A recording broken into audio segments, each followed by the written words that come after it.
రారా రా, నువ్వొక్కడవే మిగిలావు. రేయ్, సారు చేతికి తారివ్వండ్రా. చూడు, నేను 10 లెక్క పెడతాను. ఆలోగా అందరినీ వదిలేసి. వదలలేదంటే 1.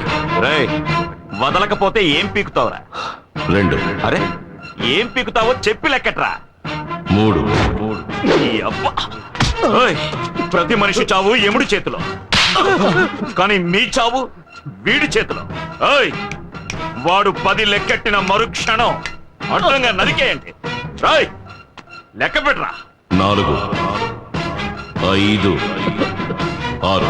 వద్దు, చెప్పొద్దు బాబు. ఈ రోడ్డు పని మేము చూసుకుంటాం. ఉన్న ఒక్క బిడ్డని చంపేస్తారు. నీకు చేతులెత్తి దండం పెడతాను. ఇక్కడి నుంచి వెళ్ళిపో బాబు. 7. వద్దన్నా, వాళ్ళన్నంత పని చేస్తారు. మీరు వెళ్ళండి అన్నా, మేము చూసుకుంటాం. 8. అలా వద్దన్నా, మా ఆయన్ని అన్యాయంగా చంపేస్తారు. మా గురించి ఆలోచించద్దు. నువ్వు వెళ్ళన్నా. 9. రాయ్, లెక్కట్రా. 10 చెప్పరా.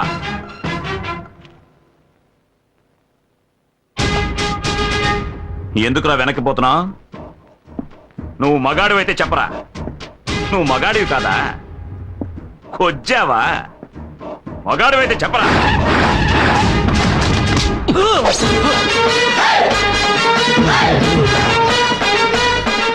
ఏంటన్నా మీ తమ్ముడు లాక్కొచ్చాడు? 10. ఏయ్, తమ్ముడు, వదలమను. ఏయ్, వదలండిరా, వదలండి.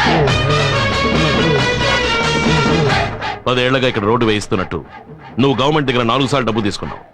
ఆ డబ్బుతో నువ్వు ఎన్ని ఇళ్లు కొన్నావో, ఎన్ని పొలాలు కొన్నావో సీఎంకి తెలియాలి కదా. కనుక సీఎం ఇక్కడికి వచ్చి వెళ్లేంత వరకు ఈ రోడ్ ఇలాగే ఉండాలి. రే చెంచా, ముహూర్తం ఎన్నింటికి? 7 నుంచి 8 లోపు. ఆహా, అప్పుడు 6:30కి వీడు పెళ్లికొడుకు వేషంలో అక్కడికి వస్తాడు. ఈలోగా రోడ్డు వేస్తాను, గీడు వేస్తాను అని ఏదైనా లొల్లి పెట్టారనుకోండి, నేను లొల్లి పెడతా. వీడిని చంపి.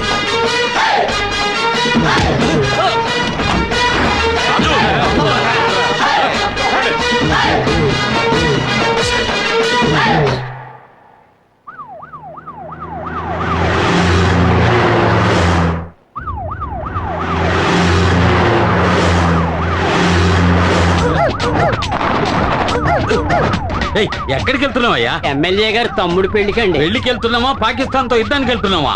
వార్ ట్యాంక్ లో వెళ్తున్నట్టుగా ఉంది. అమ్మా, ఏంటి ఆ సౌండ్? సైరన్ సౌండ్ అండి. అవును, హైవేలో 150 కిలోమీటర్ల వేగంతో వెళ్తున్నావా? ఎవడైనా కారు కింద పడి చచ్చిపోవడానికే. ముందు ఆ సౌండ్ పీకేవయ్యా. అబ్బా, ఈ రోడ్లో కారులో పోయే బదులు నడిచే వెళ్ళొచ్చు. ఆపోయా.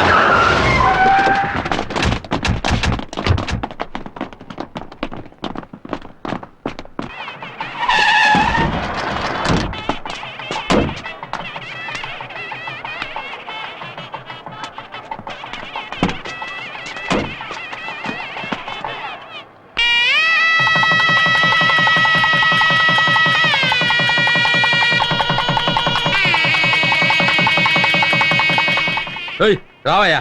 గవర్నమెంట్ ప్రవేశపెట్టిన పథకాల్లో నీలాంటి వాళ్ళ వల్లే ప్రజలకు సరిగ్గా పోయి చేరటం లేదు. నువ్వు దోచుకు తినడం ఇంత తాపేయి. నీ సొంత ఖర్చుతో ఈ రోడ్డు వేసి వాళ్ళే. అప్పుడే నీకు రాబోయే ఎన్నికల్లో సీటు లేదా నిన్ను శాశ్వతంగా పార్టీలోంచి తీసేస్తాను. అన్నా, ఏం చేయబోతున్నారో? సీఎం చెప్పినట్టు మీ సొంత ఖర్చుతోనే రోడ్డు వేసేస్తారా? నోర్మయ్యా. అన్నయ్య, ఆ ఈశ్వర్ ఏ రోడ్డు దగ్గర మనల్ని ఇబ్బంది పెట్టాడో ఆ రోడ్లోనే వాడిని చంపి, పాతి పెట్టి, కంకరేసి, తారు పోసి, రోడ్డేసి సమాధి చేసేద్దాం. ఇప్పుడు వాడి మీద చేయి పెడితే విషయం సీఎం దాకా వెళ్తుంది. వచ్చే ఎలక్షన్లో నాకు సీట్ రావాలి, మళ్ళీ నే ఎమ్మెల్యేనవ్వాలి. అప్పుడు ఆ ఈశ్వరుడికి నేనే శనీశ్వరుణ్ణి.